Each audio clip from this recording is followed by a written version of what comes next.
Baik, yang pertama adalah pengertian dari vitamin. Vitamin adalah senyawa kimia yang sangat esensial yang walaupun tersedianya dalam tubuh dalam jumlah demikian kecil. Vitamin juga diperlukan sekali bagi kesehatan dan pertumbuhan tubuh yang normal. Vitamin berfungsi dalam beberapa tahap reaksi metabolisme energi. Pertumbuhan dan pemeliharaan tubuh pada umumnya sebagai koenzim atau sebagai bagian dari enzim. Berikut adalah penggolongan. Berdasarkan kelarutannya, di dalam air digolongkan menjadi dua. Yang pertama, vitamin yang larut dalam air, yaitu vitamin B dan vitamin C. Ada juga vitamin yang tidak larut di dalam air, yaitu vitamin A, D, E, dan K. Yang pertama adalah vitamin A atau retinol. Fungsinya, penglihatan diferensiasi sel, fungsi kekebalan pertumbuhan dan perkembangan reproduksi, pencegahan kanker, dan penyakit jantung. Kelebihan menyebabkan keracunan dan tanda-tanda cepat lelah, rambut rontok, kulit kasar, mual muntah, dan pusing, kekurangan, buta senja, selaput, konjungtiva, mengering, mata kering, perubahan epitel kulit mengering, kulit kasar, perubahan terganggu retinoid dipengaruhi ekspresi reseptor hormon pertumbuhan. Vitamin A bisa didapatkan pada minyak ikan, susu, daging, sayuran, dan buah-buahan. Yang berikutnya adalah vitamin B. Vitamin B1 atau tiamin, fungsinya memberikan energi pada sel saraf. Kelebihannya, tiamin akan disekresikan oleh ginjal dan jarang sekali terjadi kekurangan. Kekurangan menimbulkan gejala kehilangan nafsu makan, penurunan berat badan, penurunan kecepatan denyut jantung. Vitamin B juga didapatkan di dalam roti, daging, sayuran, dan kacang hijau. Berikutnya vitamin B2 atau riboflavin yang berfungsi untuk menjaga kesehatan kandungan, penyakit migrain, menjaga kesehatan rambut dan kulit, meningkatkan energi serta mengatasi anemia. Kekurangan vitamin B2 mengakibatkan hilangnya nafsu makan, menimbulkan beberapa luka pada kulit, misalnya luka pada sudut mulut yaitu dermatitis. Kelebihan vitamin B2 biasanya akan segera didegradasi dan disekresikan oleh urin. Vitamin B2 biasanya terdapat pada hati, susu, telur, dan ragi. Vitamin B3 atau biasa disebut dengan nikotinoid atau niacin yang berfungsi untuk kesehatan kulit. Kelebihan vitamin B3 biasanya menimbulkan gejala sakit kepala, rasa terbakar di ulu hati, lelah, dan sakit tenggorokan. Kekurangan vitamin B3 biasanya disebut dengan pelagra yang ditandai dengan gejala-gejala demensia, diare, dan dermatitis. Selain itu, kekurangan vitamin B3 juga menimbulkan gejala insomnia, berat badan menurun, dan rasa sakit di mulut dan lidah. Vitamin B3 biasanya terdapat pada ikan tuna, jamur, alpukat, dada ayam, kacang-kacangan, dan biji-bijian. Berikutnya vitamin B5 atau yang biasa disebut pantotenat yang berfungsi untuk mengoptimalkan pembentukan energi, menjaga kesehatan rambut dan kulit, kesehatan otot, dan menurunkan risiko penyakit jantung. Kelebihan vitamin B5 akan menimbulkan kejang-kejang. Kemudian kekurangan vitamin B5 juga akan menyebabkan anemia, dermatitis, dan gangguan pertumbuhan. Vitamin B5 biasanya terdapat pada susu, sayur-sayuran hijau, daging, hati, ginjal, dan kacang hijau. Vitamin B6 atau biasanya disebut dengan piridoksin yang berfungsi untuk menambah energi, memperkuat fungsi otak, mencegah penyakit jantung, mengatasi depresi, membantu mengatasi gejala sindrom prehaid atau yang biasa disebut dengan PMS. Kelebihan vitamin B6 dapat menimbulkan sensori neuropati, yaitu gangguan pada syaraf yang mengirim sinyal sensasi seperti sentuhan, suhu, atau nyeri, dan juga serta menimbulkan ataksia, yaitu gangguan saraf yang mempengaruhi koordinasi gerak tubuh, keseimbangan, serta kemampuan menulis, membaca, dan berbicara. Kekurangan vitamin B6 dapat menyebabkan gangguan pada kulit, stomatitis, glositis, dan gejala-gejala seperti melemah, insomnia, serta kesulitan berjalan. Vitamin B6 biasanya terdapat pada kubis, kentang, telur, dan daging.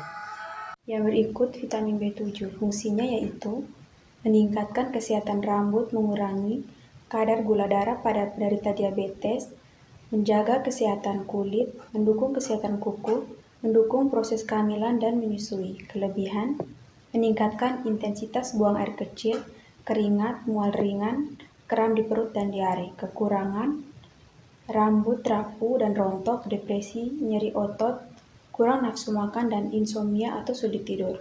Vitamin B7 terdapat pada kuning telur, ubi, jamur, pisang, brokoli, alpukat, hati ayam dan sapi, serta kacang dan biji-bijian.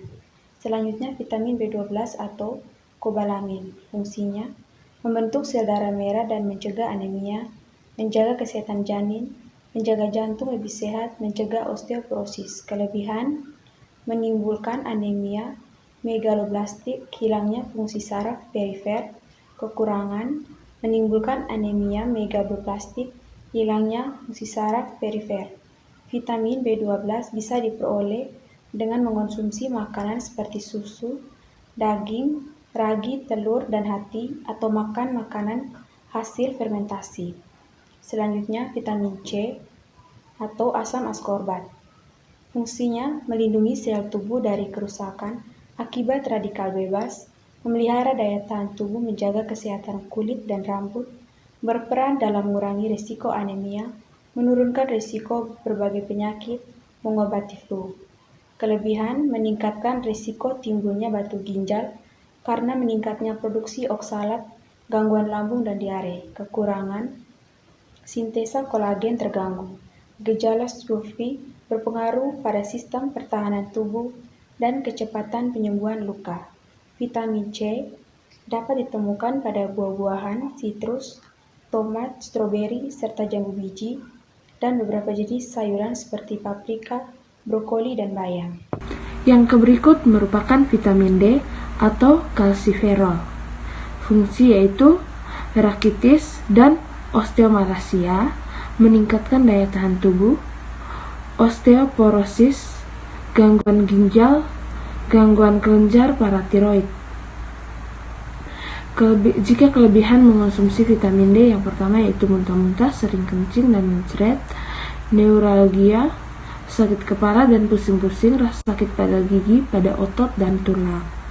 Jika kekurangan mengonsumsinya yaitu penyakit rakitis pada anak-anak, osteomalacia pada orang dewasa, hipoplasia, dan kerusakan gigi. Vitamin D terdapat pada sinar matahari pagi. Selain itu, vitamin D juga terkandung dalam ikan berlemak seperti salmon, tuna, tenggiri, daging merah, dan hati. Berikut merupakan vitamin E atau alpha tocoferol. Fungsi yaitu mengatasi masalah kulit, mencegah penyumbatan pembuluh darah, anti kanker, meningkatkan metabolisme, mendukung fungsi penglihatan, reproduksi, meningkatkan daya tahan tubuh. Yang berikut, jika kelebihan mengonsumsinya yaitu mual, sakit kepala, penglihatan kabur, kesulitan saat bernafas, pembengkakan wajah atau bibir, gatal-gatal atau eksim pada kulit.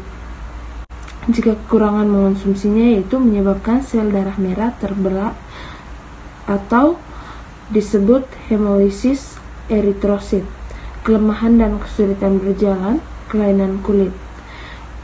Vitamin E terdapat pada minyak nabati, margarin, bulir biji utuh, mata gandum, sayuran berdaun hijau, kacang-kacangan, serta biji-bijian seperti kuaci. Yang berikut yaitu vitamin K. Fungsi yaitu membantu proses pembekuan darah, menjaga fungsi dan kesehatan tulang, mencegah dan mengobati gangguan defisiensi vitamin K. Jika kelebihan mengkonsumsinya yaitu sakit kepala, rasa letih, dan munculnya memar. Jika kekurangan mengonsumsinya yaitu obstruksi biliaris dan gangguan usus. Vitamin K terdapat pada sayuran hijau seperti brokoli, kangkung, dan bayam, serta minyak nabati dan biji-bijian sereal seperti gandum. Mineral. Mineral adalah nutrisi mikro yang diperoleh dari makanan yang memiliki peran dalam membentuk fungsi tubuh agar berjalan dengan optimal. Juga merupakan bahan anorganik yang dibutuhkan untuk proses kehidupan yang baik dalam bentuk ion atau elemen bebas. Mineral berfungsi sebagai katalis berbagai reaksi biokimiawi dalam tubuh, transmisi sinyal atau pesan pada sel saraf, produksi hormon, serta pencernaan dan penggunaan makanan, bagian dari organ vital seperti tulang, darah, dan gigi. Selanjutnya penggolongan. Berdasarkan jumlah yang dibutuhkan tubuh, yang pertama mikro, besi, tembaga, zinc, iod, dan fluor. Makro, sodium, potasium, klorida, magnesium, fosfor, dan kalium. Mikro, yang pertama zat besi. Fungsi, bergabung dengan protein dan tembaga membentuk hemoglobin, untuk pembentukan mioglobin, dan berperan penting untuk penderita tiroidisme. Yang kedua, tembaga. Fungsi, berperan penting dalam membentuk perkembangan otak, sistem kekebalan tubuh, dan pembentukan tulang yang kuat pada bayi, membantu tubuh menggunakan zat besi dan gula, serta berfungsi dalam menjalankan fungsi saraf dan pertumbuhan tulang. Yang ketiga, zinc. Fungsi untuk pembentukan substansi genetik dalam sel dan untuk reproduksi biologi. Yang keempat, iodium. Fungsi memproduksi hormon tiroid yang berperan dalam mengendalikan metabolisme dan berbagai fungsi organ di dalam tubuh lainnya. Yang kelima, fluor. Fungsi membantu pembentukan tulang baru dan memperkuat email gigi atau lapisan keras terluar gigi yang melindungi jaringan di bawahnya. Makro. 1. Sodium. Fungsinya berperan dalam menjaga volume tekanan darah dengan mengikat air, membantu tubuh berfungsi dengan baik, misalnya memungkinkan otot dan saraf agar berfungsi dengan benar. Yang kedua, potasium. Fungsi menjaga keseimbangan cairan tubuh, menjaga keseimbangan kalsium agar tidak terbuang melalui urin. Yang ketiga, klorida. Fungsi menjaga pH atau tingkat keasaman darah, jumlah cairan tubuh, dan aktivitas saluran pencernaan. Yang keempat adalah magnesium. Fungsi berperan dalam reaksi penghasil energi dan membantu tubuh menyerap vitamin dan mineral. Yang kelima, fosfor. Fungsi memelihara otot dan sistem saraf agar selalu bekerja optimal dan menjaga fungsi jantung agar tetap bekerja secara teratur. Yang keenam, kalsium. Fungsi membantu pertumbuhan dan pemeliharaan tulang serta gigi, mendukung kerja sistem saraf, pembekuan darah, dan kontraksi otot.